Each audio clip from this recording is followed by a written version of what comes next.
Good morning, everyone. It's October 11th, 2018 at about 9 a.m. this morning. I'd like to welcome those of you who came to visit us in lovely, blustery fall Columbus, Ohio, and those of you who are online on YouTube to our WebXam Users Workshop for 2018-2019. My name is Angela Stansel. I am the recruiter for the Assessment Services team with regard to the item writing project. I'm also part of the WebXam support staff team. So I'm obviously doing your intros this morning. Following me will be Brock Hertzfeld doing our walkthrough. WebXam reports will be updated for you by Richard Huggins. Lori Dotson will tell you a little bit about test preparation and security. Bridget McHugh will tell you some more about blueprints and psychometrics, and then I will finalize our day with an update about our item writing process. If you have any questions, we're going to try to go about 10 to 15 minutes per session with 5 minutes at the end of each session for questions related to that session. We will have a final Q&A at the end, so if you want to do the 5-minute one and ask about that particular session, great. If you have an overall question, maybe save it to the end. Also, because we do have people watching online, if you have a question, please raise your hand so we can come around to you with a hand mic and have that question recorded for the YouTube audience, okay? With that said, I'd like to introduce Brock Hertzfeld, who's going to tell you about WebXam.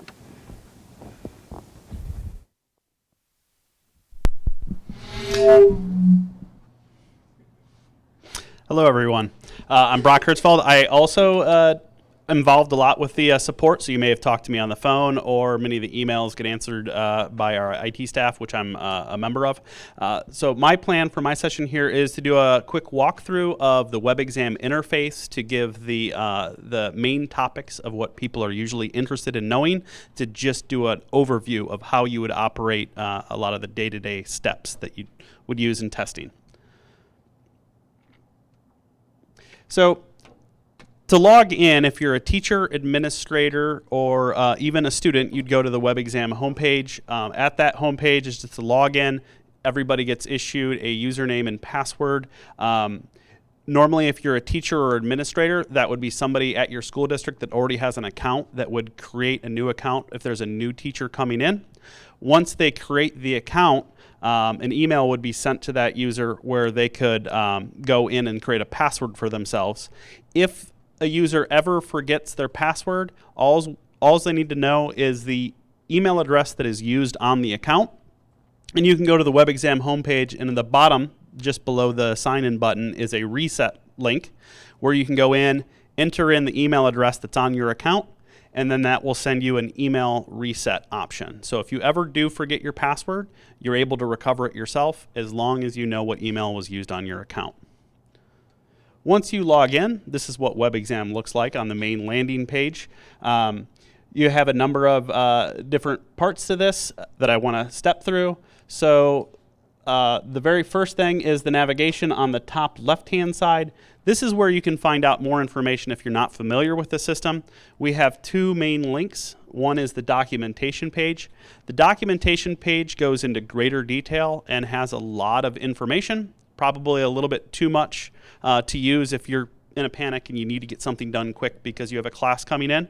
So we have another link that's right next to it, which is the quick start page. And there we have the general functions that somebody needs to do just for regular testing. And it's broken down into smaller little chunks that are just a step-by-step guide that you can go through and do them, get the work done, and get done what you need to do.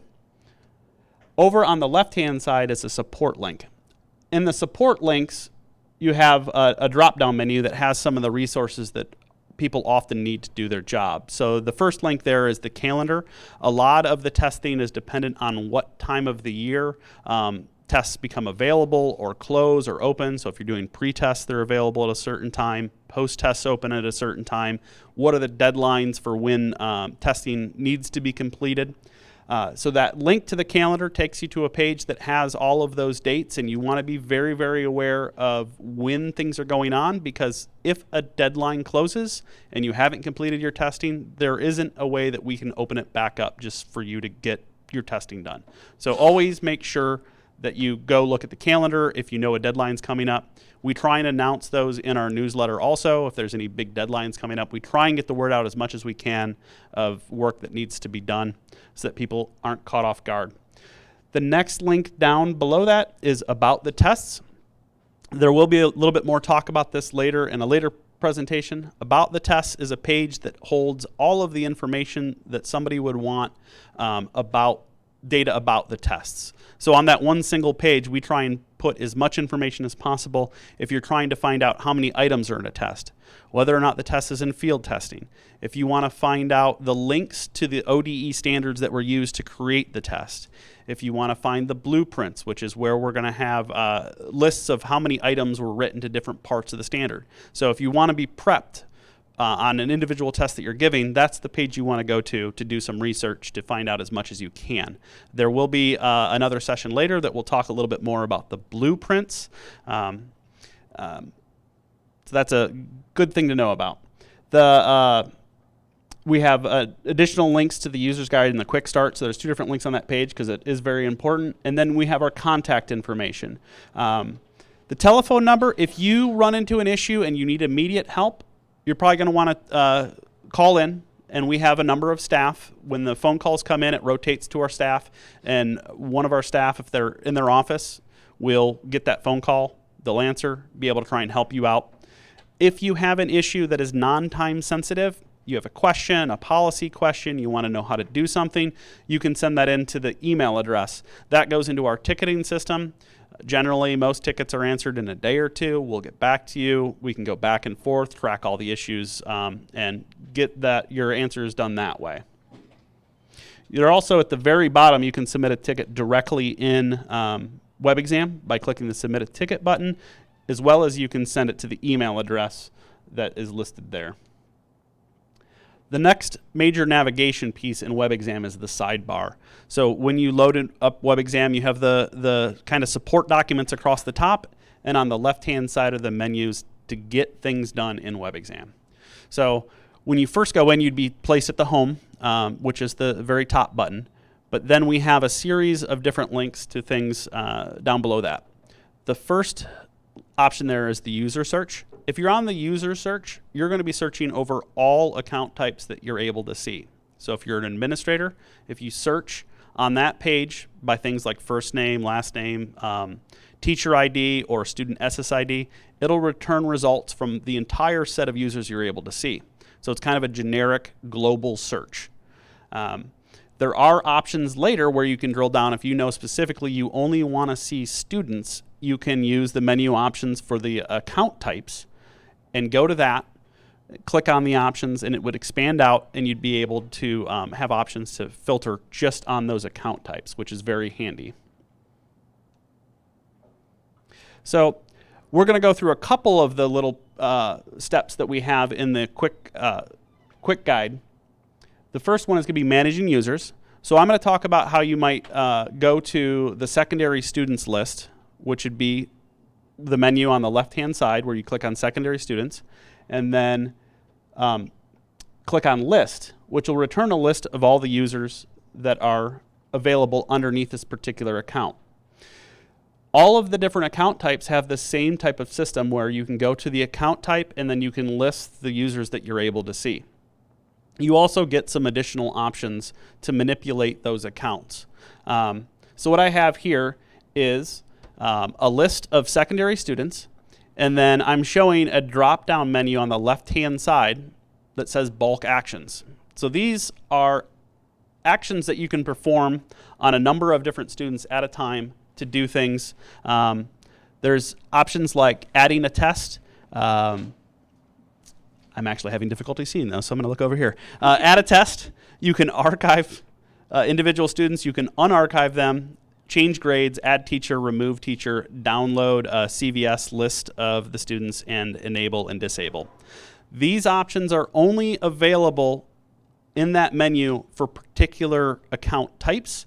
So we'll often have people that know that they've seen that somewhere, but they can't find it. If you're trying to perform an action on a particular account type, like oftentimes a secondary student, you don't want to go to the main user search. You'd want to go to the list of the secondary students, because those options are only available for secondary students. So it only makes sense to have them there on that page.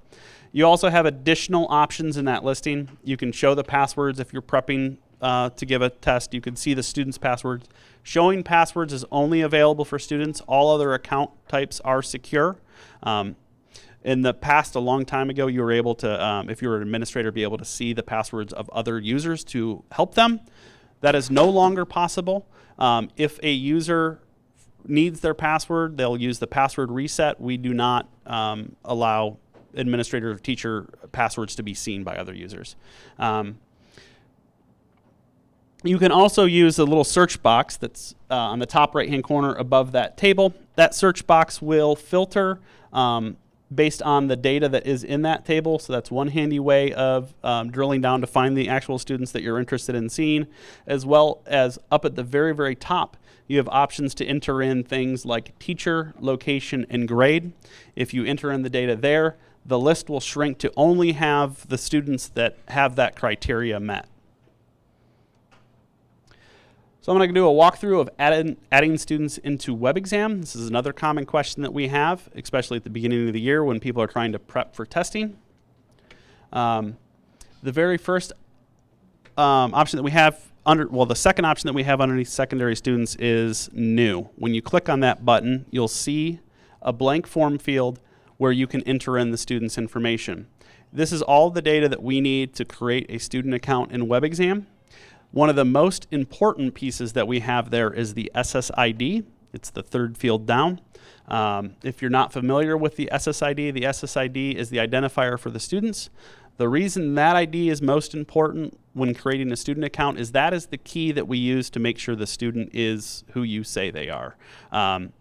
We've transitioned over the last couple of years from using EMIS IDs to SSIDs, and there's some very large advantages to going to SSIDs. SSIDs are generated by the state. They're unique across the state, and they're issued by ODE, so we know that there's an official identifier of who this kid is, instead of having just going by names where you can have kids with the same names. We have been transitioning as people have been creating new accounts. We've been transitioning from EMIS IDs, if your school still had EMIS IDs, over to SSIDs, and that is mostly happening through a process that I'll talk about in a moment. But if you do need to create a student individually without using our bulk upload process, this is where you'd go to do it. If you are going to create students, I would say make sure, if you're a teacher, that you've got the SSID from somebody who has a legitimate number. You don't want to just enter in something to create the student. You want it to be correct, otherwise that student will not be reported correctly. So down below the new link is another link. It says upload. This link is available for administrators, so it's not available to all people. The upload takes you to a page, and I don't have a screenshot of it here, but when you click on that, it would take you to a page that has a downloadable template. It's an Excel file, and that Excel file has all the columns that you would need for the data that is shown here that we need to collect, as well as many school districts will use their student information reporting system to export a template of data for their students. So this would be where a school district can bulk upload their students into the system, not having to go through the individual step in entering it in. We always recommend that you do the bulk upload if possible, because it would lead to more accurate data, especially if you're pulling it directly out of your student information system. When you use the bulk upload, the administrator can work with the EMIS coordinator or whoever's at your school that has access to the data. They can pull down the data and put it in either our Excel template, or if you're using Dazzle, which is a very popular student information system, there is a report that can be run directly in Dazzle that will export a file that you can use directly with no manipulation. We ask that you try and really scrutinize that file to make sure the data is correct. When you then send that data into us, we will take that file and process it. We will look for either the EMIS ID or the SSID and try and look to see if there's a student account that's already available. If there's an account that's already in the system, we will update that account with the information that you sent in for this particular year. That would update things like the grade level. It would add any new teachers that student's going to be having that particular year, as well as any courses that they're taking. If the roster upload is accurate, we tend to see very little issues with the testing system. The problems that we mainly have where students are having difficulty testing or teachers are having a difficulty managing their student accounts is where the uploads had errors or an upload wasn't done.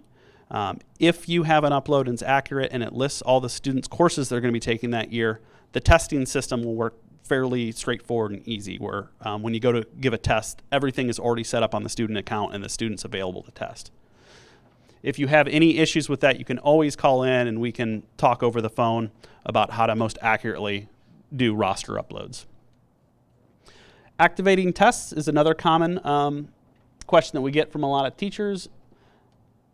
So what we have is an activate test menu option that will take you to what we call a test activation wizard. It's going to ask you a series of questions. You're going to tell it what you're interested in doing, and it's going to narrow down the list of students that you have to activate for a particular test. So on the very first page, it's going to ask you to select a teacher. If you are a teacher, it's going to have your name available there. So what we're doing here is we're saying who is the teacher that taught the course that you're going to test on.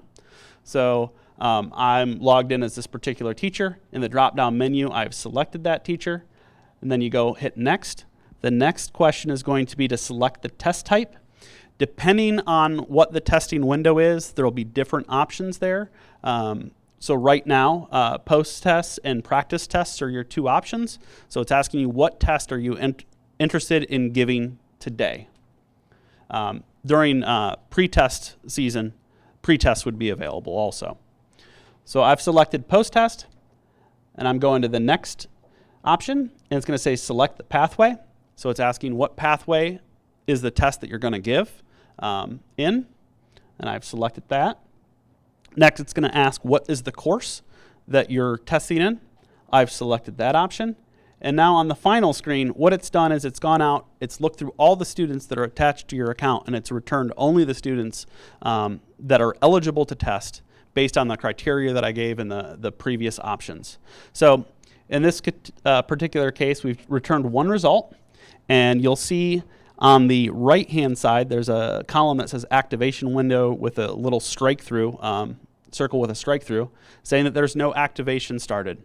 What we're going to do is we're going to check mark next to the student's name, saying we want to activate a test for this particular student. If you have a lot of students there, you're going to choose just the students that are in your classroom that day. Check mark the ones that you want to test. And then in the bottom right-hand corner, there's a button that says activate. What will happen is the page will reload. It'll confirm that you've started a test activation window, and it's going to give you a time of when that window is eligible for. If you look down on the activation window column on the right-hand side of the table, you'll see a timestamp of when that activation window is. So an activation window is the time period that a student is allowed to log in to their account where that test will be available in their account to take. So the reason we have test activation windows is we don't want to just assign tests to students and say whenever they log in they can take it. We want to make sure that they're in a proctored environment in school to get access to this test. So we have a short window period of time that the test would be available when a teacher activates them.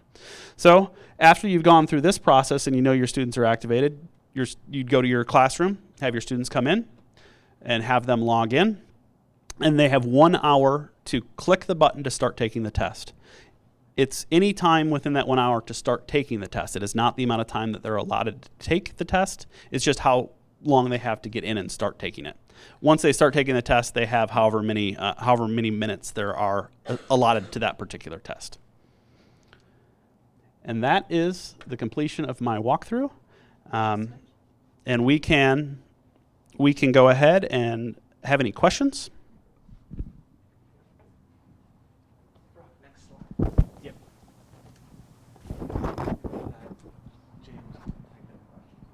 So you don't need this. So we don't need that. Yeah.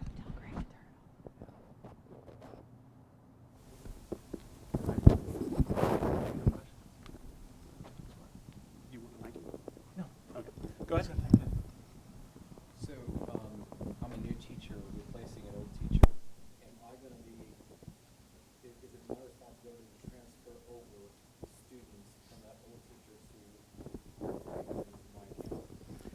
So the question is, if you're a new teacher replacing an old teacher, would that teacher be responsible for moving over the students? My recommended process for that would be not to do any move over.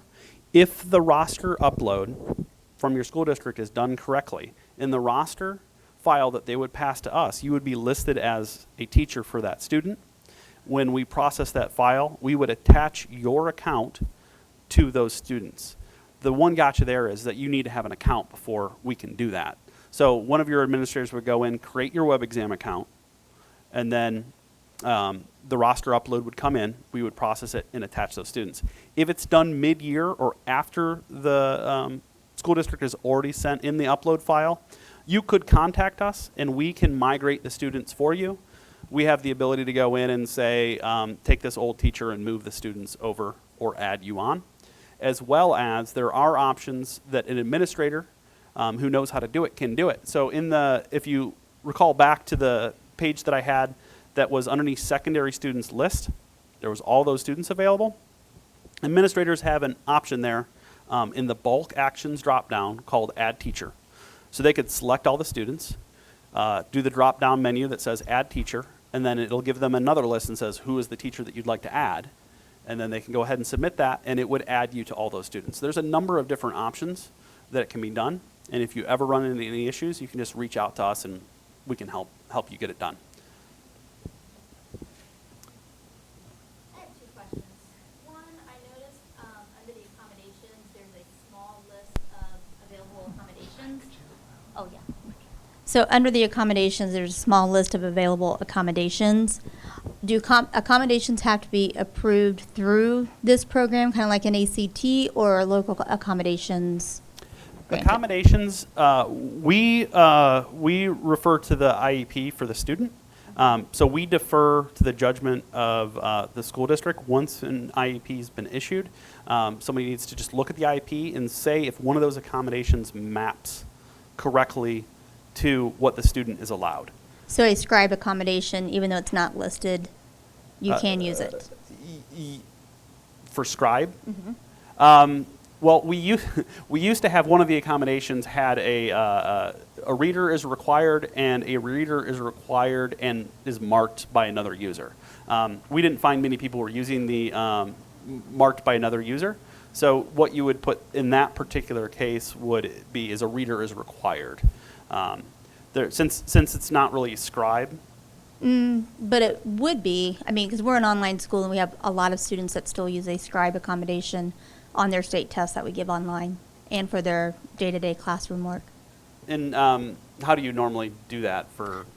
Just like in a paper pencil test, the student would just give the answers and the proctor would enter in that information, how they are giving it.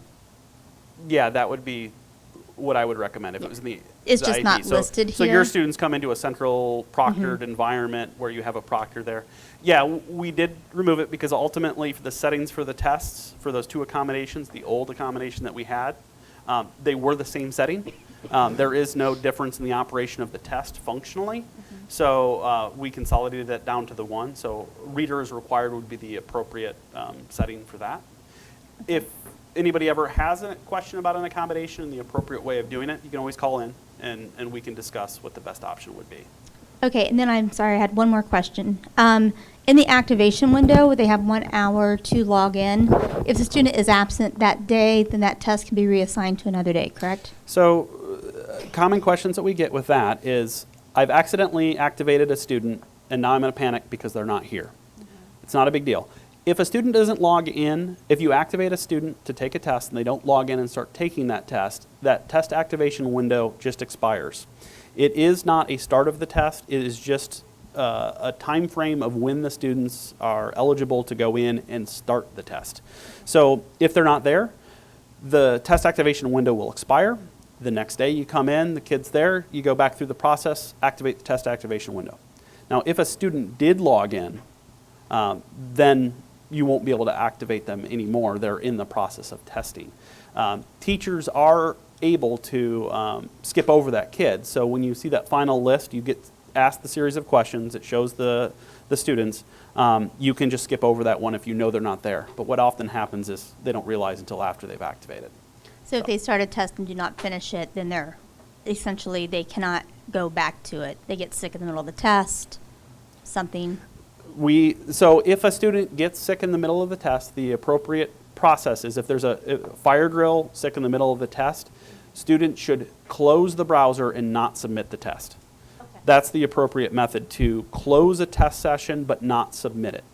And what happens there is the test will go into a saved state, and it will show up in the menu options. If you have a test that's in a saved state, there was those little buttons that said what type of test would you like to activate, and one of those is, I believe it's labeled saved test.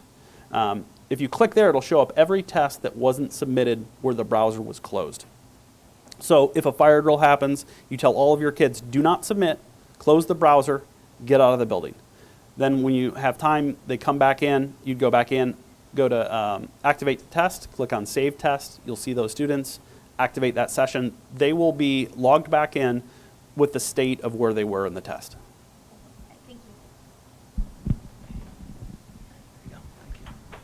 you. You mentioned that for Dazzle there is a export report that can be used. What report are you referencing? We don't actually have access to Dazzle, so most of my feedback is directly from administrators that use it. It's called, I think, export for WebXam is what it used to be called. When I've done web searches for Dazzle export to WebXam, I've been able to find some documentation on that.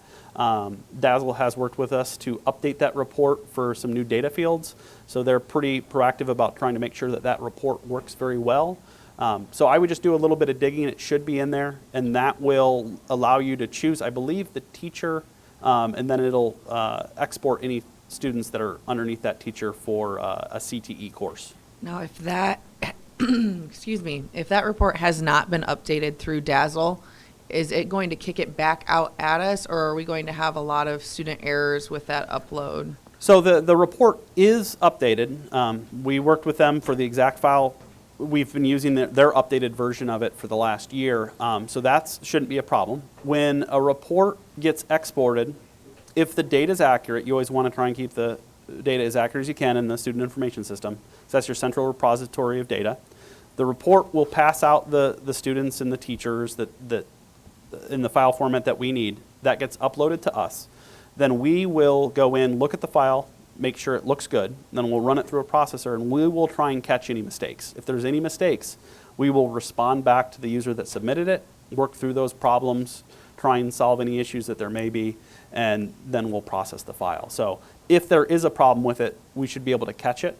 The only, the main issues that we have are more where the data is wrong in the information system, and we wouldn't be able to catch that. Yeah, I meant more for formatting. So if if we tried to submit a report that was not formatted correctly for how you're trying to do the upload. Dazzle does the format automatically, so you wouldn't even be involved in the format. It'll spit it out in the correct format. If you're using the Excel template that we have, so that's if you don't have an export option and you want to manipulate the data yourself, you just want to keep it in that same format that we have in the original download. And if there are errors, we will try and catch those and reach back out to you.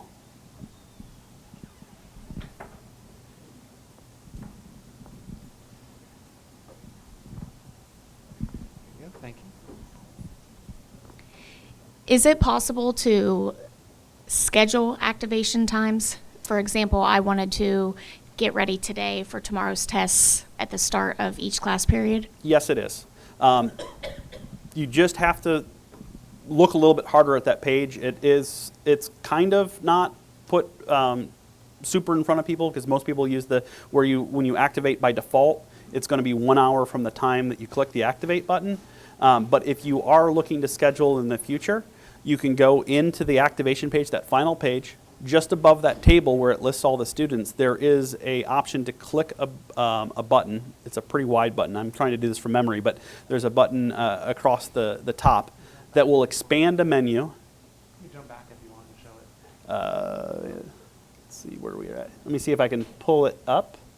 Activation start time. This gray bar that's just below that green message is what you'd be looking for. If you click on that, it will expand down and it'll allow you to set a start time.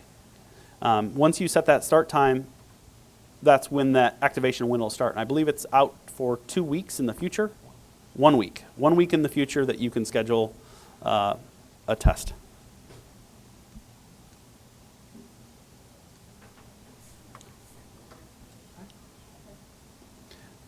Any other questions? And if you have more general questions, there will be other sessions where you can ask those in and at the end of the entire session. So next up is going to be reports. I'd like to introduce Richard Huggins. Hey, it's me. I'll use this guy. So, hello everybody. So if you do at any time need to use the restroom or get a drink, or I think Coke and water, tea, coffee, whatever, that stuff is available to you. Just go ahead and come on out and come back in. We don't need to take a break for that, I don't think. Hello online YouTube friends. It's good to virtually see you today as well. So I am going to be talking about reports today. So how many of you are WebXam veterans and have been doing reporting and having fun all this time? So Tim, we know Tim. So for the veterans, I'm just going to cover what's new in reports, and then we'll go through in detail about some of the specific reports that are most used. So this year we've launched some new reports. Those are the testing report and pathway report, and those are replacing the old individual report and the expanded report. So we changed the name a little bit. So testing will basically give you an overview of all the testing that has occurred in your sort of domain of students, I guess. And then the pathway report will let you see how your students did in the pathways that they're testing in. So we also, in our outcome report, which we'll cover a little bit, we have a new option for administrators that lets you download statistics about how each teacher did on an outcome. And so we'll go into that a little bit later as well. I'm going to talk a lot toward the end of my presentation about changes to end-of-year reporting. So a lot of changes at EMIS have affected how we report data out. And so we'll be going into that in detail as well. And lastly, some of you who have used WebXam in the past may have noticed that in the roster screens, the reporting has been improved. You can now not only see test results, you can also see pathway scores, and you can see any practice tests those students have taken. Okay, so generally speaking, the reports that are available in WebXam are the following. So there's the summary report, and this gives you a sense of how many tests each teacher that you sort of manage, or if it's yourself, how many tests you have given. So it might say teacher 1 has given the culinary fundamentals test to 30 students and 30 passed. And it'll just list everything there. So it just gives you an overview of what testing has occurred in WebXam. The testing report, as I mentioned, is new, and that again tells you how your students did on a particular test. So you go through the options and you say, I want to look at this test for this teacher, and you see all the results for their students. Along with the results, at the bottom of that report, there is an aggregate box that shows you across that entire report what the averages were, and then statewide as well. You can sort of compare your teacher's results or your results to what happened statewide in that test. Next is the pathway report. The pathway report for students that are enrolled in a reported pathway, and that's basically all students that are not FCS only. For all students that are in a reported pathway, this lets you see how they're progressing through that pathway with their testing. And again, we'll have some screenshots later about what that looks like. The teacher effectiveness report is one that is used if your school does pre-testing through WebXam. That gives you sense of what the student gain is for each of your teachers. The end of year export is the next one. So the end of year export is probably going to be, in fact, it's definitely going to be depreciated. We're not going to have that around anymore. We're taking what's in that end of year export and rolling it into the testing report. So it'll be one less report to worry about. And again, I'll cover that in a little bit more detail in a second. The outcome report, the course outlines list the standards that are in each course, and those outcomes that are listed, you can get a report on how your students did on each one of those outcomes. So if we have 3 questions related to a particular test, related to a particular outcome, you can see how your students did on those questions. And this can help you sort of guide your teaching and help you plan for how you're going to test your students throughout the year. Lastly is the legacy report. So there are some, for those of you who occasionally need to dig back a few years to dig up some old reports, the legacy reports place is where you can get some of that data. Particularly for pathways, the old modular pathways, that's where you'll find that data if you need it. Okay. I talk briefly about teacher effectiveness. This year, the teacher effectiveness levels are changing. So this determines, if you're doing pre-testing in WebExam, how many more questions your students have to answer correctly from pre-test to post-test in order to qualify as either most effective, above average, average, and on down the line. So in the past, your students needed to average an improvement of 7 questions from pre-test to post-test to be most effective. That's changing this year, and that is now 5. So your students, if they take the pre-test and they got 20 out of 40 questions right, if they then get 25 out of 40 questions right, that will sort of make you a most effective teacher in the scaling system. And you can see the other values there. And this table was also included in our September newsletter. And again, I would just point out that student gain is one component of overall teacher effectiveness and might depend on how your school handles it in terms of submitting information to ETIPS and other requirements that your school may have. So I thought I'd briefly show you what the most popular reports were last year. So you can see the testing/individual report was used more than most of the others, more than all the others combined, I think. About 130 different reports were ran with that, which is a lot. The pathway report was the second most popular, and the outcome report was the third most popular. So those are the ones we're going to delve into some detail on today. This is a busy slide. I apologize. I was trying to cram a lot of information in there, so hopefully we can make it clear. So in the upper left-hand corner are the parameters for the testing report. So you'll see that we ask you, you can specify a location. So if you teach students in multiple locations, maybe multiple high schools, or if you're going around within a career technical planning district and teaching at different schools, you can limit this search by location. You can choose a teacher. So for those of you who are teachers, that'll probably just be you. For those of you that are administrators, you can either leave that set to yourself, which will show all the teachers underneath you, or you can specify the teacher. The test drop-down is where, again, you choose the particular test that you want to get a report on. Breaking news this week is that now, along with being able to report by test, you can also now choose all post-tests or all pre-tests from the test drop-down. And that will show you every test that was given in the selected year by any of your teachers.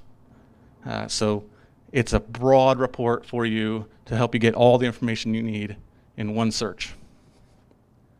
So the grade level, if you're only wanting to look at your seniors, just to make sure your seniors are passing and doing well, you can choose the grade level. And then during school year is the last drop down.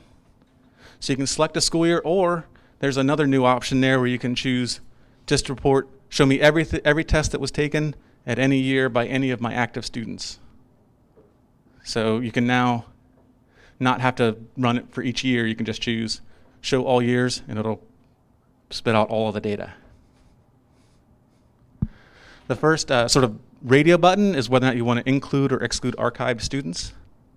And this is important. By default, it excludes any archived students. Any accounts that you're not using anymore, those get excluded from the reports by default. If you want them included, you just change that radio to no, and then those archived students will show up. Lastly, for administrators only, there's an option to choose what identifier you want to use in the report. So you can either choose the name or you can choose the SSID. And that's helpful if you just need to get all the information together to import it into another system.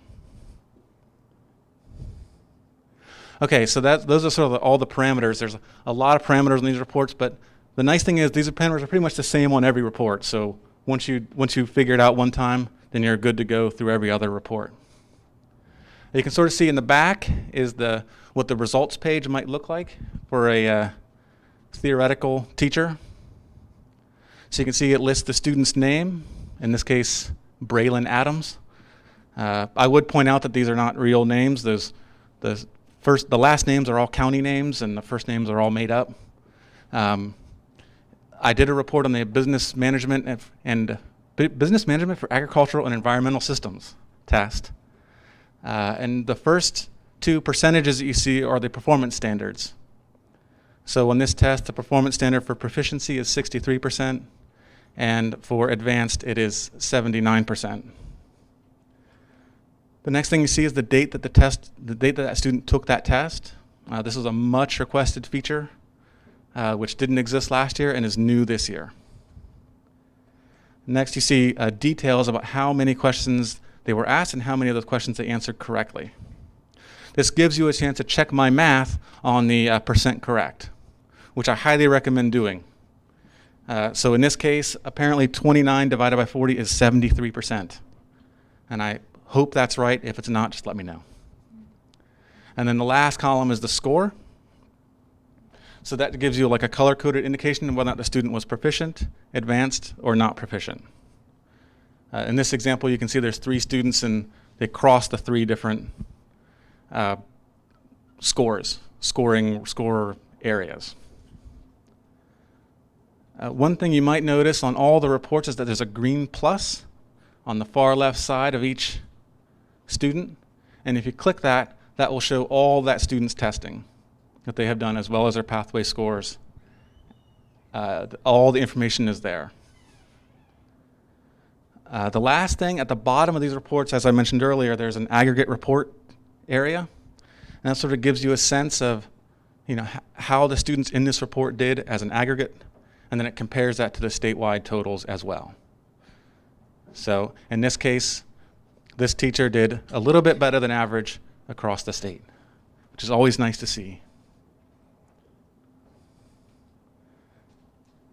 Okay, so that's the testing report.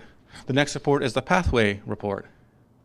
Now what you may notice is that all of the sort of parameters that you can specify are the same, except the pathway option, the third drop down. And there, basically, instead of selecting a particular test to generate a report on, you're specifying one of the reported pathways. So in this case, I have chosen ground transportation. And I think I've left everything pretty much the same. Again, with this one, you can choose under the year. It's tested during, in this case. It's the year. Again, you can choose to not have to specify a year, and that will find all active students who are in that pathway who have either tested this year or any time in the past, and it will give you that data. So that if you need to find out, like at the start of the year, how all your students are doing in the pathway, you can just run this report. Under the tested during, just change that to all active students, and you'll have everything you need at your fingertips. So other than that, the options are the same. And then you can see the actual report run in the background there. And what you'll notice is each student is in that report multiple times. And the first row of each student is going to be their score in that pathway. So in this case, we see Jesse Alglaze in the ground transportation pathway. And you see that the benchmarks, as before, for this student, the proficiency benchmark in the pathway is going to be 58%, and the advanced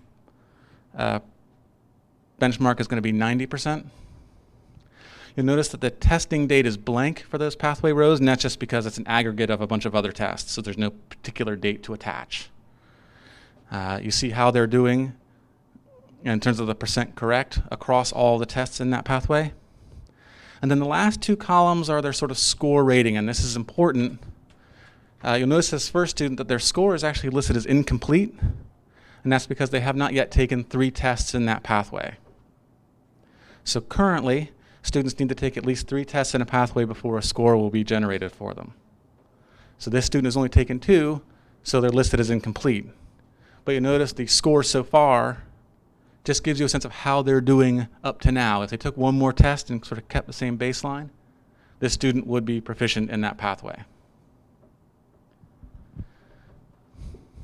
And then again, you can see there's an aggregate report at the bottom that tells you how many students are in that report, how they are doing, and then it gives you the statewide data as well.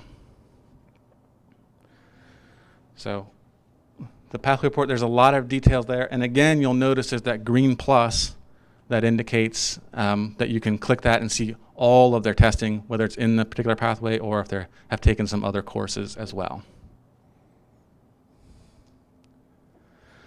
The next report I want to cover is the outcome report. So as I mentioned, when the ODE creates course outlines, those outlines have a number of outcomes listed that students are taught. And this gives you a chance to see per outcome how your students are doing. So the parameters for this search, again in the upper left-hand corner, are basically the same. There's not so many options in this case. You notice there's a location. You can select a teacher if you need to. You can select the test, and you can select a year. And I selected a pretest for this sample because the outcome report can be useful if you are doing pretesting. So you can pretest your students, see what their knowledge is coming in, and then tailor some lesson plans if on a particular outcome they didn't do so well on that pretest. So it might be a way for you to sort of plan out your instruction a little bit. In this case, I think I'm showing the first 3 outcomes for this particular hospitality fundamentals pretest. You can see how the students did. The students looks like are around 50% on each one of the outcomes, and that roughly aligned with the state average. The green plus in this case is a little different. It doesn't show the full student testing record. It lets you drill down and see how each student did on questions related to that outcome. So if you wanted to know for a particular student how they did on a particular outcome on a particular test, if you're drilling down that much, that information is available to you here. And not pictured here, I mentioned in the first slide that there's a new button for administrators for this outcome report. If you, as an administrator, select yourself as the teacher, this report will include all the teachers underneath you and will sum all that data up, which may or may not be useful. So there's a button at the bottom of the report that says, for administrators, it says download administrative report, and that breaks out all of this data by teacher for you. So you don't have to run the report for each teacher each time. You can just run it once, click that big button, and then have all the data that you need. So that's the outcome report. Now for the fun part is changes to EMIS reporting. This is obviously more important for those of you who are administrators, but it is also important for teachers to understand. In the past, WebXam only reported pathway scores. So you would choose a reported pathway for your student, they would test, and then we would report out to your ITCs exactly what they did on each pathway. Last year, we reported both that pathway score and then each test score for those students. So you would see ground transportation for that one example student, and then we'd also report each one of those test scores. This year, we're only reporting those test scores. So we won't be reporting a pathway score directly to EMIS. Instead, EMIS will be calculating that using data that you have provided to them via other mechanisms. So EMIS will have a list of all the test scores. They'll calculate those pathway scores, and then that will be used to determine the report cards and funding and all the fun stuff that comes out of that. So as I said, yeah, EMIS will be calculating pathway scores. We'll just be reporting the test scores. And what that means is that the pathway data that you enter in WebXam may be different than what is ultimately used by EMIS. So it's important to understand that the WebXam data is based on what you entered, and if you've suggested something different to EMIS, then the report may not be useful to you. So if you're using WebXam to make sure that your students are passing their pathways, make sure you put the correct pathways in there. Otherwise, you might get a surprise when the data comes out of EMIS. And I want to reiterate that students must test in all courses that they take in career technical education, and this is vital. And it's even more vital now because EMIS will be able to sort of get a sense and know, hey, okay, these students are enrolled in these courses, and if they didn't test in those courses, that'll end up counting as a 0. So make sure your students test in every career technical course that they take. As I mentioned earlier, that end-of-year export report will be retired soon, and that's just because of these changes. It's no longer as valid as it once was. You can now use a testing report to get all the testing data for your area.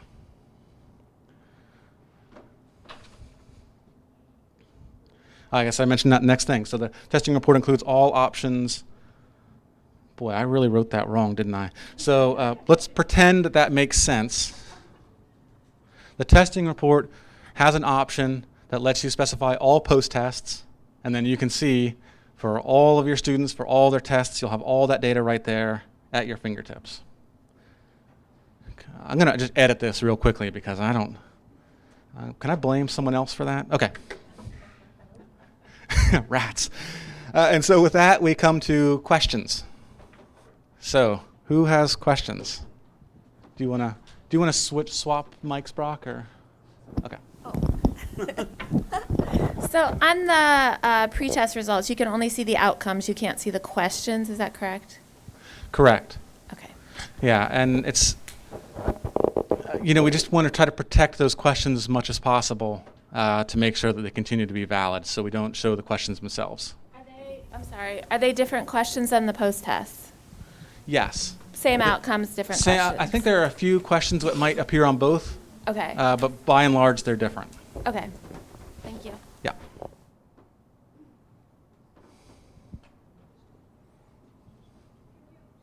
Can you show us how to do the administrator so that all of the teachers show up underneath of one for the test results?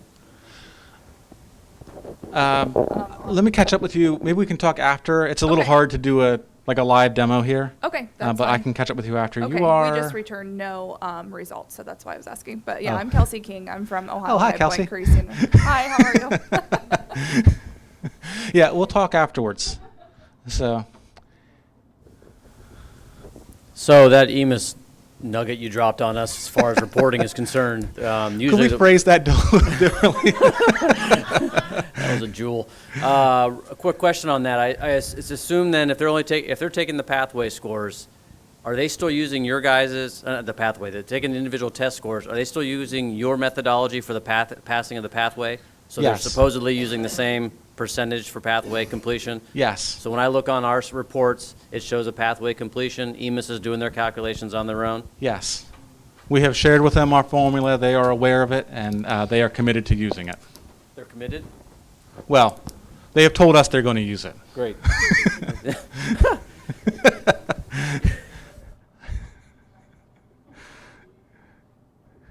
Good clarification.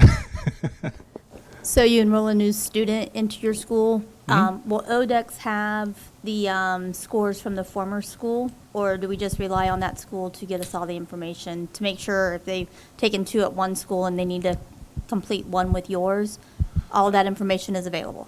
Well, so generally speaking, I don't know what ODEX is, but we'll talk about WebXam more particularly. So if you were to try to enter a student that has the same SSID as another student in our system, and it might be the same student that's then moved, you'll get a warning. It'll say, hey, this student already exists. If this student is transferring, send us a note and we'll move their test scores over for you. And so then in terms of how we'll report all the testing that they did in the current year. So if they did some testing at one school 1 year and then moved in the winter and then did some more testing for you, we'll report all of those tests. So anything previous to that, like the former school year, will we get that information as well? You'll have access to that information, yes, but it won't be reported out because we only report on the current year. Right, okay, Yeah. but we'll see it. All right, thank you. Absolutely. And I guess that's a great point because that'll get included when you look at a pathway score. It'll include all of those scores regardless of where they took those tests. So is there a report that shows you didn't mention that they can now show multiple pathways on a student. So is there any reports to show what pathways students are on or? That is a great question. So thank you for asking that. And the answer, sadly, is probably not exactly what you're looking for. So let me cover quickly the multiple pathways part of that conversation. So in the past, WebExam only allowed you to select one reported pathway, and then that was ultimately what was reported to the state. Because we're not reporting pathways anymore, we can now just allow you to enter multiple pathways for your students. So you might have a student who's in ground transportation and in air transportation and is taking courses in both of those pathways. You can now control all that in WebExam. You can select both those pathways. It'll add all the tests in correctly, and you can test them. However, while the reporting, if you report on a specific pathway, it'll include all the students in that pathway that have tested. There is no report that says, hey, here is a list of all the students that are currently in that pathway, regardless of whether they've tested or not. So we might need to sort of put something together to help with that, because I think that's probably something that will be necessary. I just want to reiterate that point. If you run a pathway report with the current year selected, that'll only show you students that are in that pathway and that have tested in that pathway in the current year. As I mentioned before, there's an option where you can say all active students, regardless of whether they have tested this year. And that will show you all students that are in a pathway and have tested at some point in the past. However, there's no report that says if a student hasn't tested yet, that lists that student on those reports. There's no option that would let you do that if the student has not yet tested at all. So I think, Lisa, we'll have to look into that and try to find a way to meet that need, because I can certainly see that that would be necessary. So thank you. Is there a web exam for the middle schools? Middle school courses as well? Yeah. Can you repeat that one, just so the people online hear it? Yeah. Are there web exams for the middle school courses as well? Some of the web exams that are for high school are used in middle school, but there are not specifically web exam tests for middle school students. That's just not part of our contract with ODE at this point. If you want it to be part of our contract with ODE, please contact them. We'll be happy to write those tests. Any other questions? I guess I have a follow-up question. Is there a place where we can find all of the tests that are correlated with the courses? I think that's an excellent question. So there's a couple places that are open to you. First off, on the ODE website, in the Career Tech section, I'm going to do this URL from memory, so don't quote me entirely on this, but it's education.ohio.gov/career-tech, /topics/career-tech. On there is a bunch of links. One of those links is the program matrix. It's on the right-hand column, about half, 2/3 of the way down. It's the ODE program matrix. It's a big Excel worksheet. It has a bunch of tabs. One of those tabs is the assessment matrix, and that lists for each course what the assessment is and whether or not that's I think it includes whether or not it's a web exam assessment or not in there. So, yep.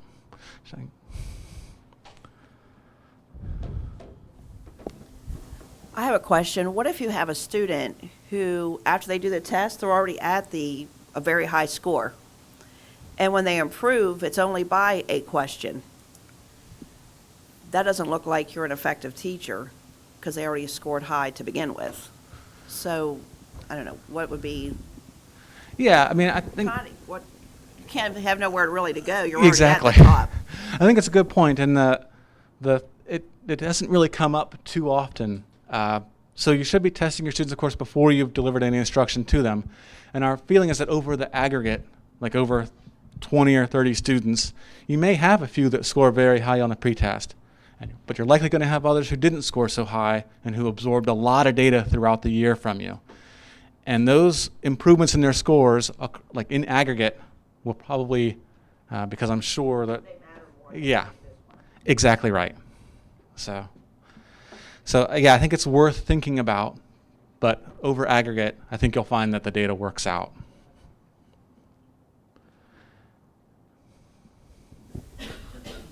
Hi, sorry. Is there a way for the state aggregate information at the bottom that you can include an actual percentage? So I know that you can do the math and do that, but Yeah. is there a way, because our teachers look at that, quite Sure. often, and just as a quick visual, that'd be great for them. So do I do that on the testing, but not on the pathway? Is that? Not on the state pathway. Okay. Yeah, I'll look into that. That's a great idea. Yep.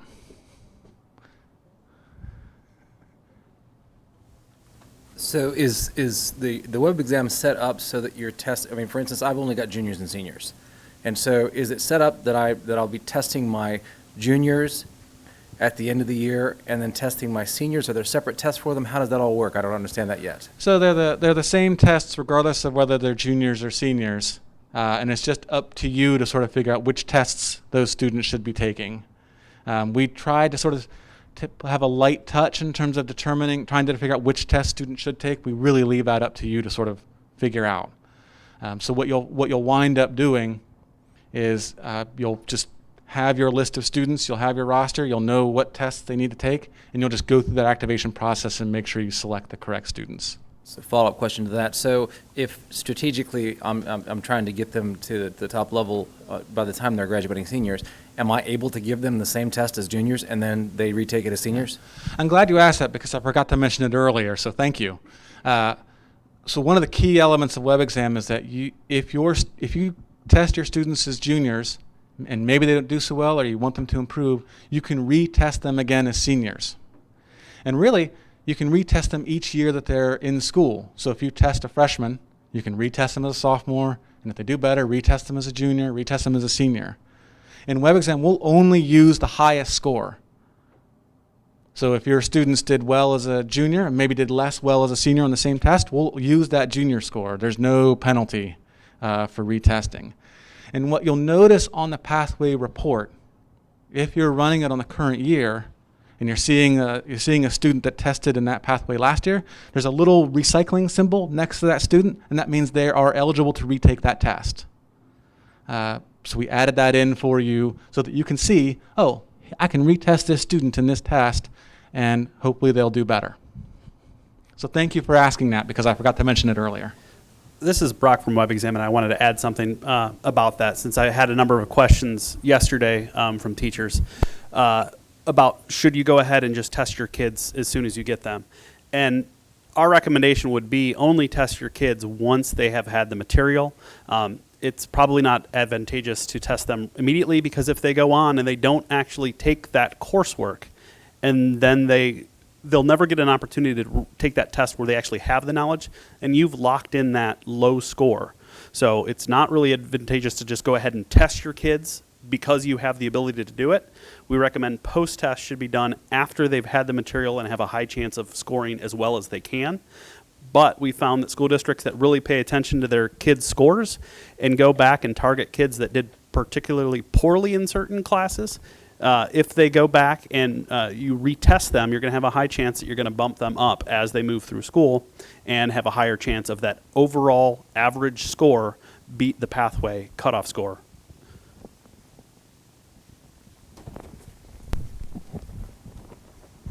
So this may be more appropriate for a different section, and you can defer that until then. Are there certain curriculums that are tied to the web exams, or are all curriculums tied to the web exams? I mean, how do I choose those? Yeah, and I don't know that I have a great answer for you here. And you know, the last presentation of the day, which is Bridget McHugh, will be going into how the tests are created. And the key element there is that that's based on the state standards and the state course outlines. So to the extent that the curriculum we're teaching aligns with the state outlines, you're good to go. If they don't quite line up, you might need to sort of have some additional instruction. Yeah, this is Brock from WebExam again. My understanding is that ODE tries to be agnostic about what the materials are that you use. We do get a lot of questions from schools that use Project Lead the Way as their material. One thing to be careful there is that you really want to review what you're teaching if you're using Project Lead the Way to make sure that you're also covering the materials that are in the course outlines. Because the tests are not directly based off of other course material or materials. You're going to want to make sure that you review the course outlines that are on ODE's site to make sure you know what ODE is saying you should be teaching, not what you feel you should be teaching.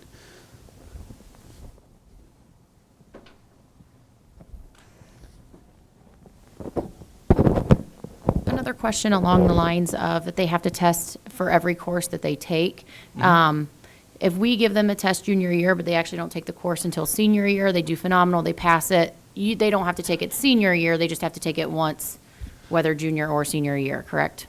I mean, that's my understanding, but I would strongly encourage you to test those students after they receive the instruction, I think as Brock was saying, just to be 100% sure. I guess, and that might be a question for EMIS a little bit in terms of how they are going to process that data, but it could be that if they see that a student is enrolled in a course in their senior year and they didn't test that year, regardless of whether they tested as a junior, it might not count. I guess you'll have to check with EMIS about exactly that, but I would certainly encourage you to test your students after they get the instruction and with the course.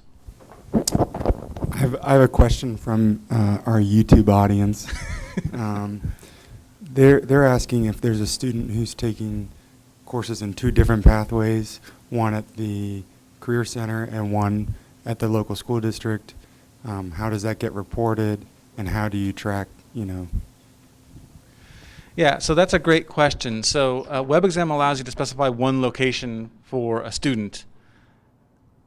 In the end, what you'll have to do when you sort of create your final reports and when we report out to your ITCs, you may have to update some data to make sure that the location where the student did the testing is correct. And that's another thing that might change now that that data is going to EMIS. EMIS may well know that student tested in that location, and so they'll be able to sort of handle that. But for your sanity, I would recommend that you, after your ITC gets the WebExam data, that you work with them to correct the location data if the student's tested in a different location than is specified in WebExam.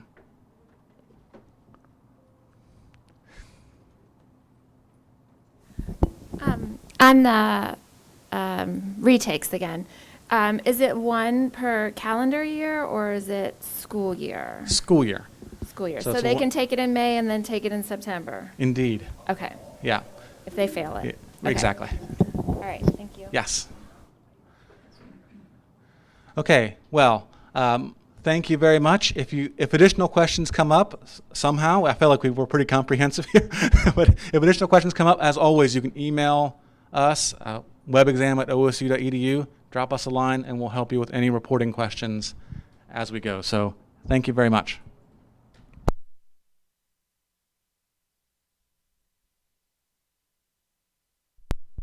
I'll also just say up next is Lori Dotson, who's going to be covering test preparation and security.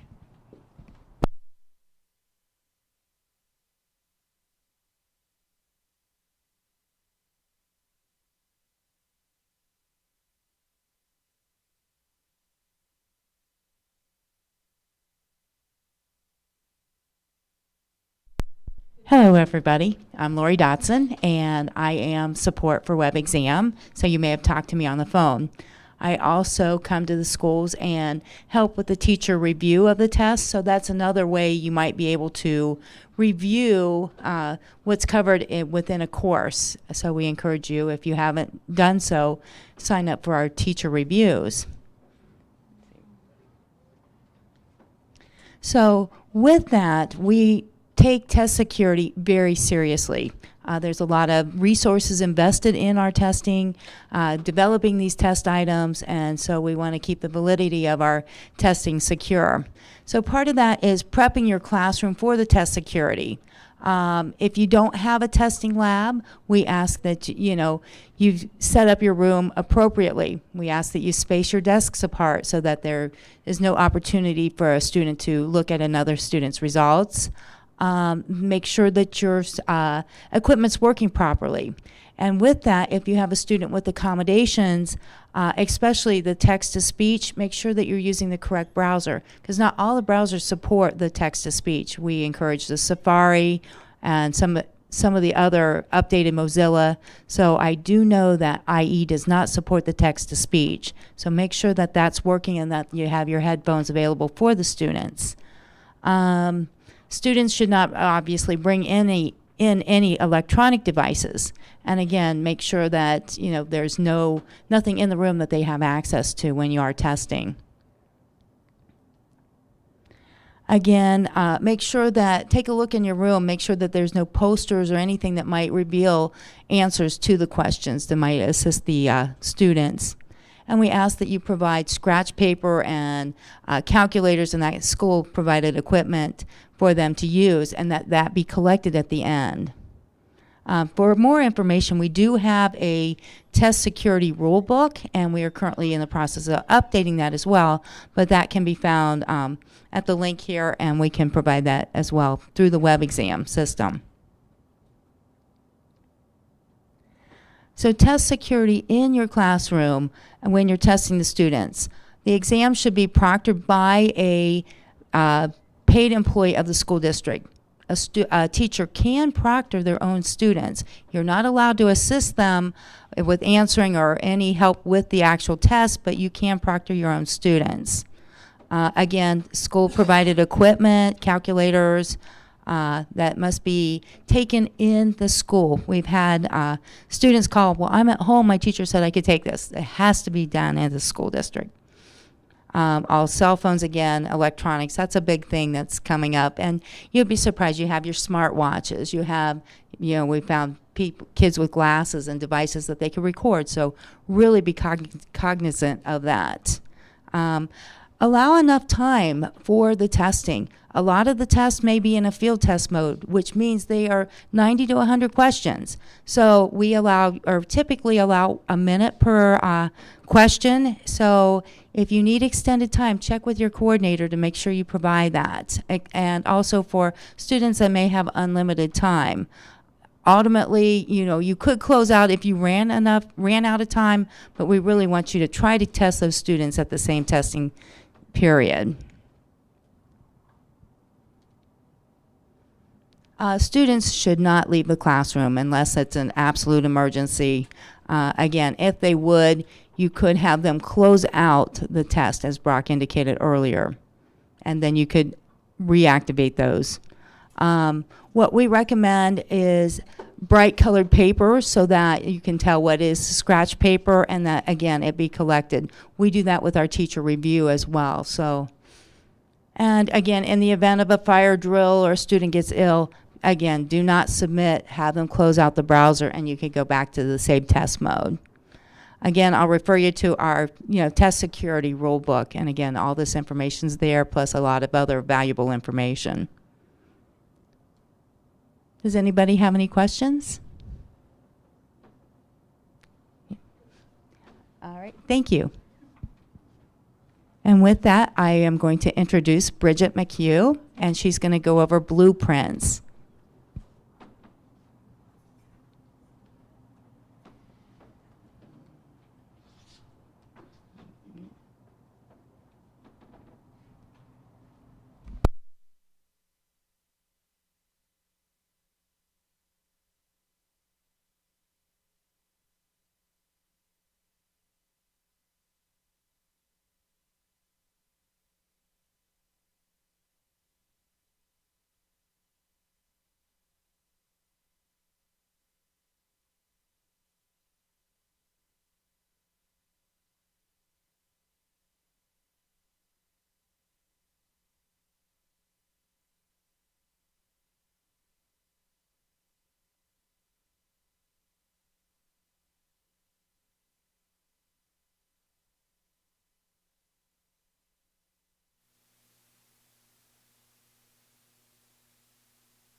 Can everyone hear me? Good, good. So, I am Dr. Bridget McHugh. I'm one of the test designers here at CETE.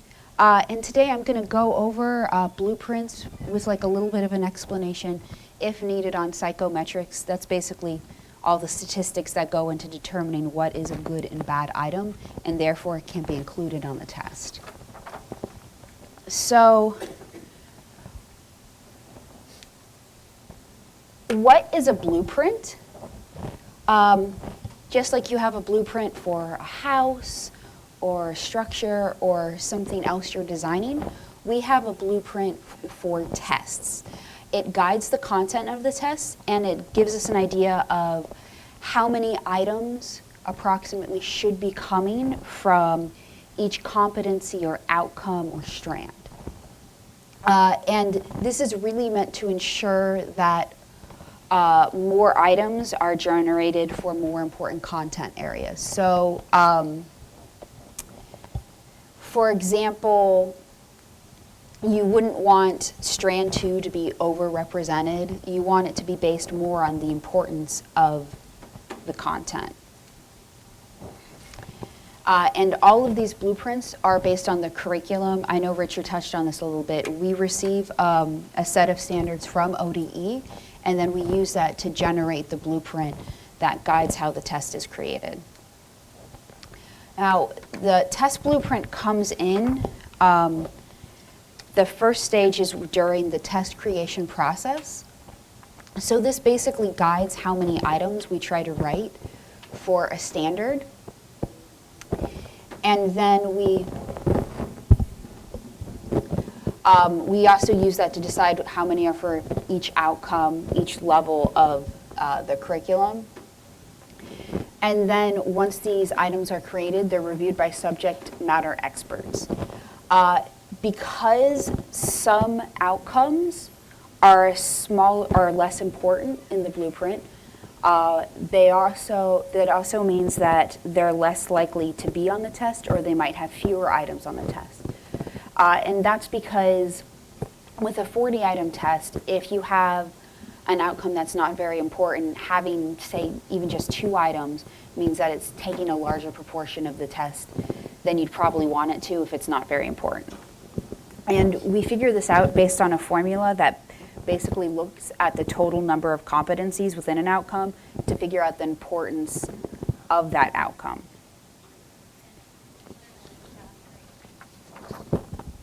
Now, there's a couple of different blueprints. I'm just going to give you an idea of the different types.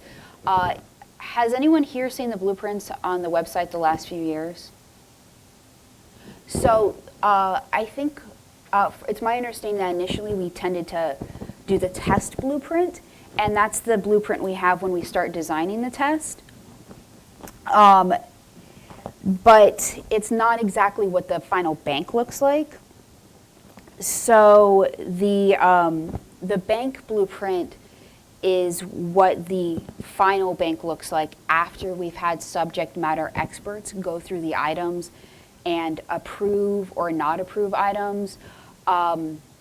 Sometimes that happens because either the item wasn't written very well, or sometimes we have items drop because of what we call item statistics.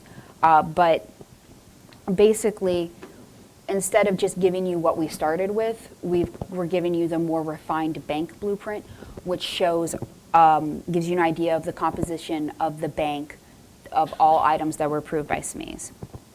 And it's not going to be the exact composition of the test, because it's not going to be possible because it's based on percentages. So, 40-item test from, a scale of 1 to 100, it's not going to work out perfectly, but it's usually going to be pretty close. So that just kind of gives you an idea of maybe what content is more important, and to emphasize a little more. So as of this month, all of these blueprints have actually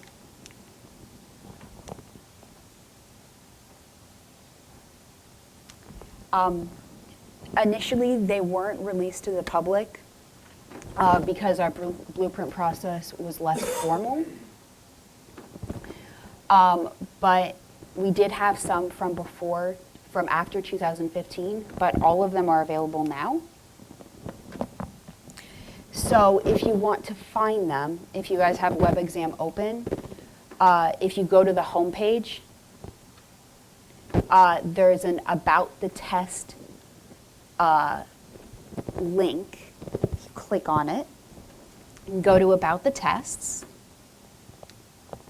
And then if you see here, there's a blueprints link. So the blueprints link, that'll take you to all of the all of the pathways blueprints, and each pathway has I believe we have a separate Word document, right, Brock, for each pathway? Yeah. So you're going to have to click on the pathway, and it'll tell you the blueprint for each course. Pardon? Okay. It may not be loaded correctly yet. I think we just uploaded it last week. Yeah, these were all recently uploaded. It looks like somebody looked at their pathway and we might have a bad link, but I will go through those and fix them. So to kind of describe how to get there, we have a couple of links when you log into WebExam. Any of them that are, say, about the tests, you're going to be able to go to a page. That page is going to have all the pathways, every single test that we offer in WebExam, as well as all the details that you'd want to dig in to find out more about that test. So if you go to the pathway here that we're seeing on the screen, on the left-hand side is the blueprints, and on the right-hand side is the standards document. So the standards document goes out to ODE.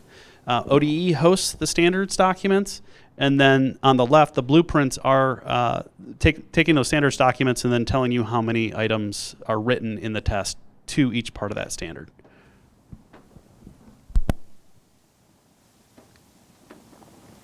So just to kind of give you an idea of how that's organized, each one of these courses has a table that represents the blueprint for the test, and it's organized by the strand level.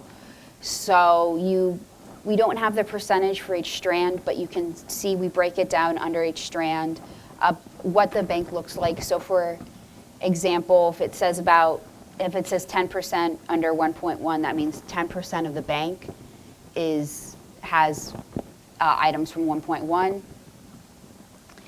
And we're looking at the number of items that are approved by subject matter experts. Has anyone here ever done item writing? Okay, so if you've done item writing, you know that we start out with that test blueprint, and sometimes not all the items are approved by SMEs. So that's why we say items approved by SMEs. We're giving you a little more of a refined idea of what the bank looks like, what the test is going to look like based off of what we have to draw from the bank. So here's just an example. I don't know if this is actually a modern one, because I did pull this image beforehand, so if the percentages look a little strange, I'm just using this as an example. But you can see here, you can see, like just a general idea of how many are from strand 1, how many are from strand 4, and you can see, as you'd expect, we do have a fair number from strand 1, but some that are more of the meat of the course, you'll see have more items dedicated to them. So for example, you can see both tools, stationery, and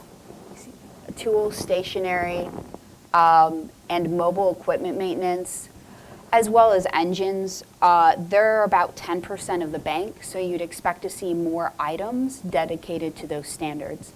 Now, the test isn't the test is not necessarily going to look exactly like the bank blueprint, but it's usually going to be pretty close. When we create the final forms, we try to make it look like the bank as a whole, to look more like these blueprints.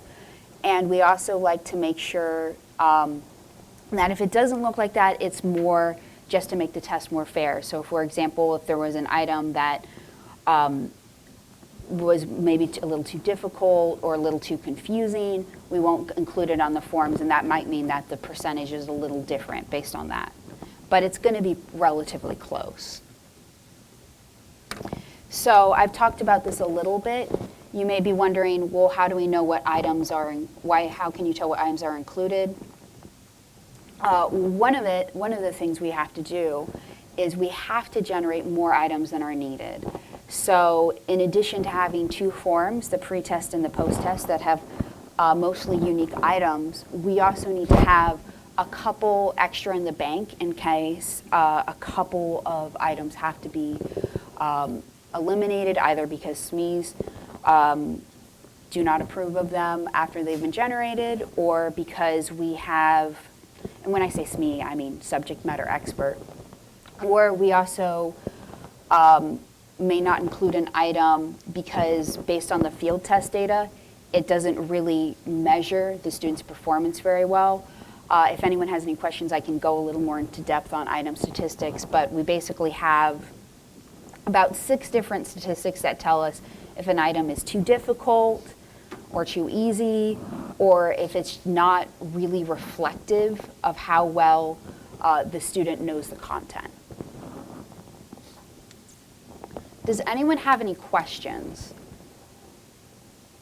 I know I kind of breezed through that, but we didn't get a lot of questions on the blueprints or psychometrics, so I just wanted to keep it brief.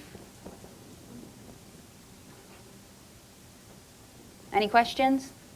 Okay.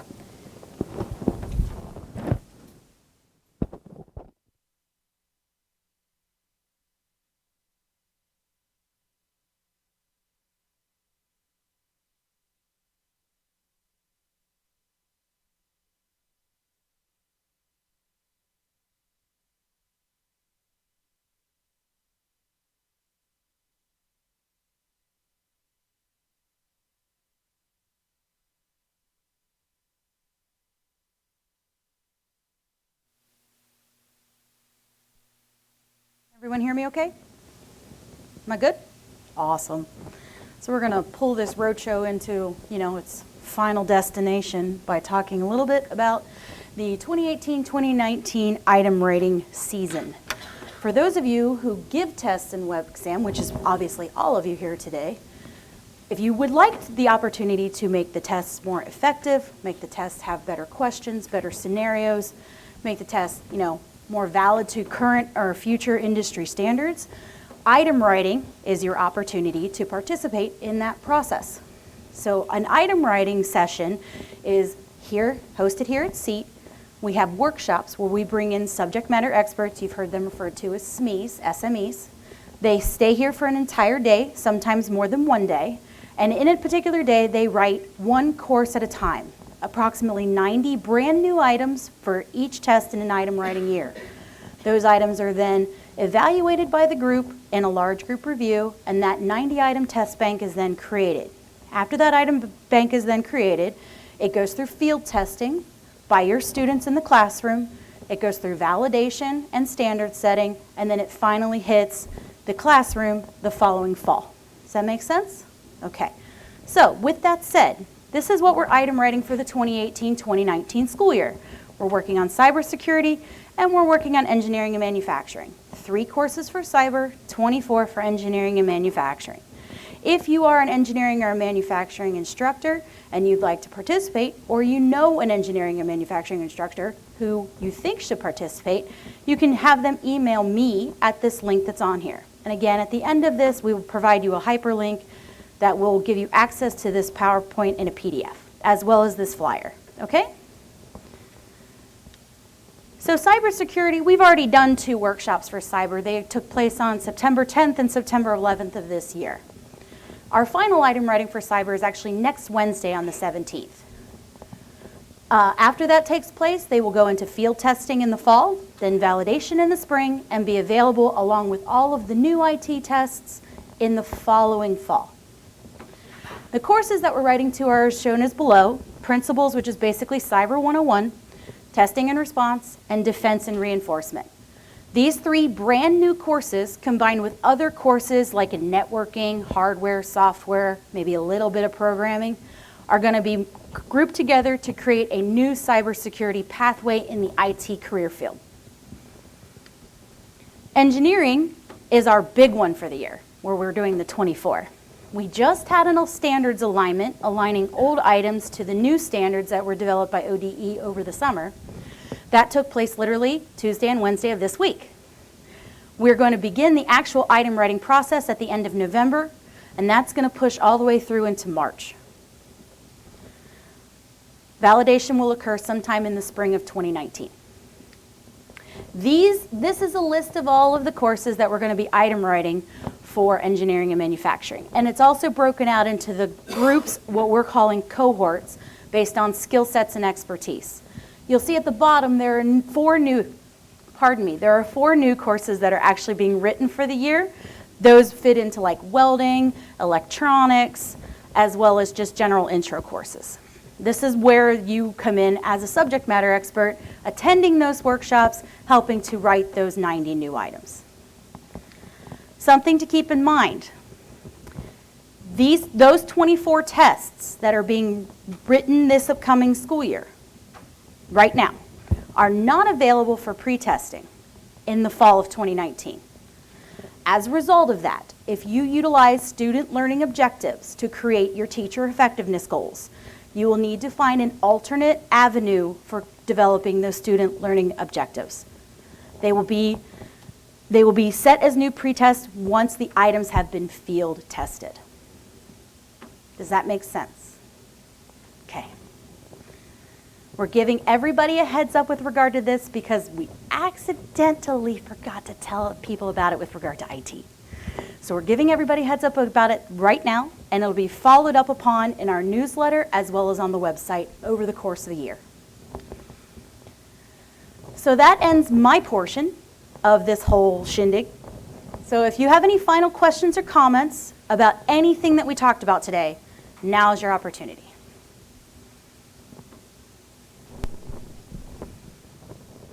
I have two questions. They're both different, but do you have a suggested technology that you should do WebXams on? So in Hilliard, we're one-to-one on iPads. Is that okay, or should they be doing it on like a desktop or laptop device? That's probably going to be a quality question for Brock. We've designed WebXam to support as many machines. WebXam started around 2002, and the system has been a web technology. We don't really put any restrictions on what can be used. Any modern web browser is the recommended use, but it will work on iPads. A lot of schools have Chromebooks, any desktop computer, basically almost anything. We do ask that it is a school-owned piece of equipment and that it is in an environment that is owned by the school and proctored by a school employee. But if you find something that it doesn't work on, let us know, because we will try and make sure that it works. But we try and be pretty agnostic about what devices you can use. And then my second question was, I think Lori was talking about setting up a teacher review of tests. How do we set that up? So Greg, can you cue me back up? So Lori was referring to our teacher review workshop, which we can host off-site as well as host here locally at CETE. That gives instructors the opportunity to review and comment upon particular tests. You can attend one session in a year. On our news site, which is news.webexam.org/teacher-review-workshop, I believe, or is it teacher? My bad. So it's teacher-reviews. I apologize. Let's do that again. news.webexam.org/teacher-reviews. Awesome. Did I get it wrong again? Review, no S. I swear, y'all, I've had coffee, I swear. So on that, it gives you information about the process of a teacher review workshop. It gives you the total number of teachers who can attend if you set up an off-site location. It gives you the overall cost per teacher of the process, and also gives you access to a registration link where you can then visit that link, sign up, and then we can then proceed the process of budgeting and billing for that. Okay? Yeah. Follow up on a couple of those things. It's not once per year. A teacher is allowed to see a test once per life cycle. My bad. So once a teacher has seen the test, we don't want them to be able to memorize. It's really just an opportunity for you to comment on the test as well as to see the style of writing. And we treat it as if you're a student. So you'll be taking a test in a secure environment. So generally we offer teacher reviews here in Columbus once per month. Review.webexam.org is where you can sign up to attend those sessions. I believe our current fee is $50 per teacher. That's correct. And if you are going to do an offsite, what we ask is that you reach out to us and say what you'd like to do, how many teachers you'd like to have. There is still the standard fee for per teacher, and then we have to build in a little fee for our staff time to have somebody go off-site. But that's negotiated by reaching out to us, and your school district can talk to us about having that opportunity. A lot of school districts, if they have teacher work days, will ask us to come out where the teachers can participate, seeing the tests during those days. See, between me and Brock, we got you covered. We got all your knowledge covered. So is there a group or a place to go for best practices for test prepping? You got that? That's a good one. So my recommendation, if you're going to be fully prepared for the web exams and give your kids the best opportunity, I would really recommend becoming familiar with the About the Test page. So the About the Test page, which we've talked about where it's linked at, that page has all of the test information and any pertinent information surrounding that test. Everything that we could pack into one page, we did. So if you go to the About the Test page, look up the pathway and the sidebar that you are teaching. That'll link you to the section of the page. It's a pretty long page because there's a lot of information there. It'll link you to the section of the pathway, and there'll be a table there listing every single test that is in that pathway. School districts can determine what courses they want to teach, and it depends on probably location. Some urban schools might decide to teach some courses, and in suburban or another school might have different needs. So school districts need to decide what courses they want to teach, and you can find out that information from the links to the standards documents in the pathway. It takes you off the ODE site where the course outlines are. Course outlines are what ODE believes should be taught in that test. I usually recommend that teachers review that because the name of a test doesn't really necessarily tell you what ODE thinks should be in that test. So don't just assume because the name of the test is this that I know exactly what it's going to be there. I always recommend teachers pull down the course outlines, read through them. That is what the test is created off of. So once you've read through the outline and you know that that's the test or the course that your school wants to teach, then there's also the blueprints document that Bridget was talking about. The blueprint will let you look into and have some insight into how many items were written to different parts of the outline. And then down below those two links for where those documents are, the individual tests are listed with details about the test, how many items are in the test, whether or not it's in field testing, whether or not it has a pre-test. You also have an option as a teacher during the post-test window, which generally starts in October. You have access to practice tests that as a teacher you can go in and take. When you log into your account, there's a link for practice tests in the sidebar. The practice tests are pathway-based, so it is a selection of items pulled from a pathway, not an individual course, so it's a little bit more broad. But you can go in, take that test yourself, and get an idea of the style of writing of the items that are in WebExam and see those materials. The practice tests are also available to the students. They can take them also if you want to prep them. I do want to take the opportunity to say that I've talked to a lot of teachers and they think that pre-tests are meant for practicing. When we say pre-test, the pre-tests are meant to evaluate the student's knowledge before they get instruction. It is not meant to be a practice test.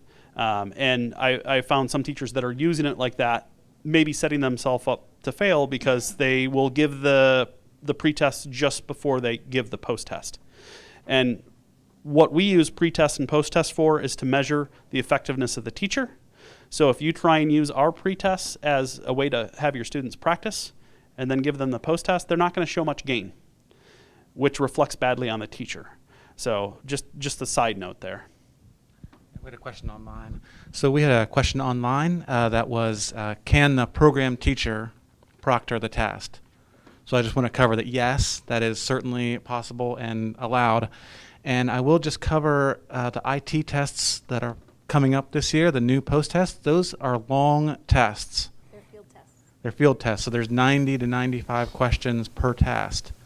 At 1 minute per test, that's 90 minutes. So if you're a teacher in IT or if you're an administrator and you're administering IT teachers, you may want to make sure to plan for extra class time for students to take those tests.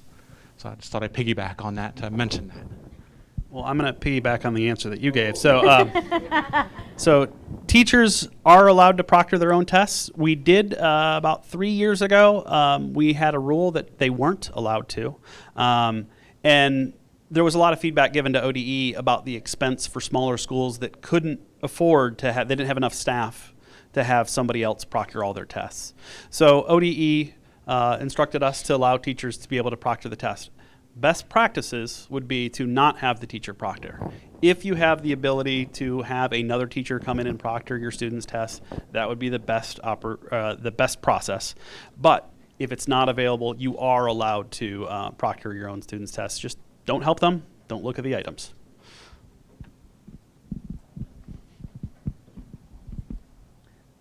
On the practice tests, those don't have to be proctored or anything. They can be taken remotely or... Any tests that are in WebExam should be done in a school-owned building and proctored by an employee. We do not allow students to take tests off-site. There's too much risk for items to be leaked. Even our practice tests, we don't encourage the sharing of them. It's really meant for a student to get an opportunity to become comfortable with the testing system, to alleviate some anxiety, as well as to become comfortable with the style of writing that the questions are written. But we don't really support having any tests in WebExam being done offsite. Two questions about reviewing the tests. So when you come to the day to review, I see it starts at 9. How long does the course or the activity last? When you sign up to come to one of the teacher reviews, we ask what pathway you want to see. What we generally do is we add all the tests that are in that pathway. We do that simply because some teachers want to come and see even the courses that they don't teach. Some have used this as an opportunity to decide or find out whether or not their school actually chose the right course. I've talked to some teachers that said, well, this actually aligns more to what I've been told by my school to teach. So we allow you to see any of the tests that are in the pathway. It is up to the teacher to decide how they want to take that test. We do not report the scores back to anyone. If a teacher chose, they can just browse through and read the items, not even answering them. And depending on how many tests you want to see, depends on how long you're going to take. We start the sessions at 9 and we go till noon. And throughout that period of time, we'll be announcing the time, saying, how much time you have left. For days that we have enough people attending, we usually take about 40 people in a morning session. If we get close to that 40, we will open up an afternoon session. So we sometimes will have a 9 a.m. session and then a 1 p.m. session. Same style of thing. People come in, we'll tell you how much time's left, and you just have to pace yourself. Follow-up question, sorry. So when you have the teacher review time, do you need to have your WebXam login prior to attending that? We use a completely separate login. It has nothing to do with your login. We generate a unique user account for that testing day. We generate a sheet of paper that has the username as well as login information, and you'll use that to log into the system. So those accounts are completely separate from the main WebExam testing, and we'll use those accounts to be able to know what tests you took, so that if you try and sign up again and that test hasn't been rewritten, we would say, sorry, you've already taken this, you wouldn't be allowed to take it. But it is a completely different login. Are there any more questions or comments for the people who spoke today? Awesome. So with that said, we'd like to thank you for coming, both locally and online. And that ends our WebExam Users Workshop for 2018-2019. Thank you.